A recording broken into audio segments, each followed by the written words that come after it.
اے زندگی، جب جب ہم کو تیرا ستم یاد آیا، خدا ہم کو خدا کی قسم یاد آیا۔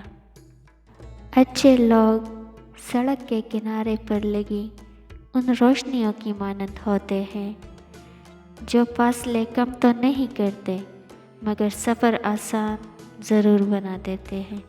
ہر رشتہ کہیں نہ کہیں تومان توڑ ہی دیتا ہے اور ہر تعلق کبھی نہ کبھی تو برہم کھو دیتا ہے۔ یہ صرف اللہ تعالیٰ ہی کی ذات ہے کہ جس کا تو آسرا سدا قائم رہتا ہے۔ نفرت انسان کا بنایا ہوا ذاتی مسئلہ ہے، ورنہ قدرت تو محبت کا درس دیتی ہے۔ میں تیری رحمت سے مایوس نہیں ہوں یا اللہ، بس مجھے ہر آزمائش میں کامیابی عطا فرما۔ حضرت علی رضی اللہ تعالیٰ عنہ نے فرمایا، اللہ سے کبھی نا امید مت ہونا، کیونکہ معجزے ہمیشہ مشکلوں میں ہی ہوتے ہیں۔ اپنے حوصلوں کی پرواز کو اونچی رکھو، ایک مکان بھی بن جائے گا، مقام بھی بن جائے گا۔ ضروری نہیں کہ ہر کوئی آپ کو سمجھ پائے، ترازو صرف وزن بتا سکتا ہے، معیار نہیں۔ مجھ سے نہ ہو سکے گی زمانے کی بندگی، مکار بھی نہیں ہوں اداکار بھی نہیں۔ زندگی نہ آسان تھی، نہ ہے اور نہ ہوگی۔ تو بہادر بنے، رب پر توکل رکھے اور مسکرایا بھی کرے۔ مغفرت کمائی نہیں جاتی، مغفرت مانگی جاتی ہے۔ مایوس تو وہ ہوتے ہیں جن کے پاس کچھ بھی نہیں ہوتا، تمہارے پاس تو بادشاہوں کا بادشاہ ہے، وہ جو بہترین مددگار ہے۔ دل کا اچھا ہونے سے بہتر ہے زبان کا اچھا ہونا، کیونکہ لوگوں کا واسطہ سب سے پہلے آپ کی زبان سے پڑتا ہے۔ دل تک تو کچھ ہی لوگ پہنچتے ہیں۔ دلوں میں رہنا سیکھیے، گھروں میں تو سب ہی رہتے ہیں۔ ہمیشہ میٹھے الفاظ بولو تاکہ کبھی واپس لینے پڑے تو کڑوے نہ لگے۔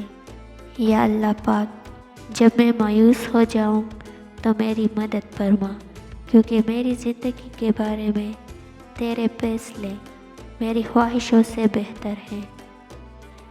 جب لالچ کے بازار آباد ہو جائیں تو رشتوں کے شہر ویران ہو جاتے ہیں، چاہے یہ رشتے خون کے ہو یا دوستی کے۔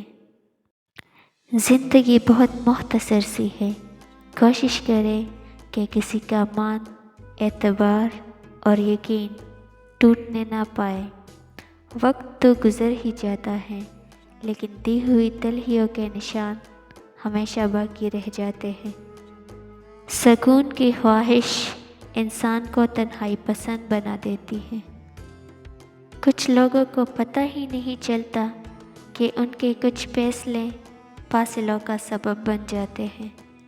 ہمیشہ خوش رہنے کی کوشش کرے، اداس رہ کر بھی کون سے مسئلے حل ہوتے ہیں۔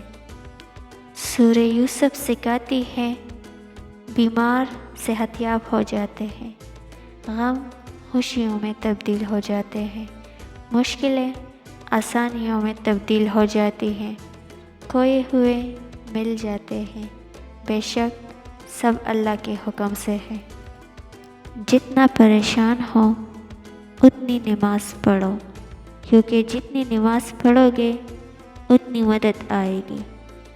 رزق کا ملنا تمہاری قابلیت نہیں بلکہ رب کی عطا ہے۔ شکر ادا کرو اور رزق بانٹنے والے بنو، کیونکہ میں نے عقل کے بڑے بڑے پہاڑ خاک چانتے دیکھے ہیں۔ 1 روپیہ 1 لاکھ نہیں ہوتا، لیکن اگر 1 لاکھ میں سے نکل جائے تو وہ لاکھ نہیں رہتا۔ میں اور آپ ان لاکھوں دوستوں میں وہی 1 روپیہ ہے، سنبھال کر رکھیے گا، بہت قیمتی ہے، آپ بھی اور میں بھی۔ جب آپ رب سے محبت کرتے ہیں تو وہ آپ کے دلوں میں انہی لوگوں کو بسنے دیتا ہے جو آپ کی محبت کے اہل ہو۔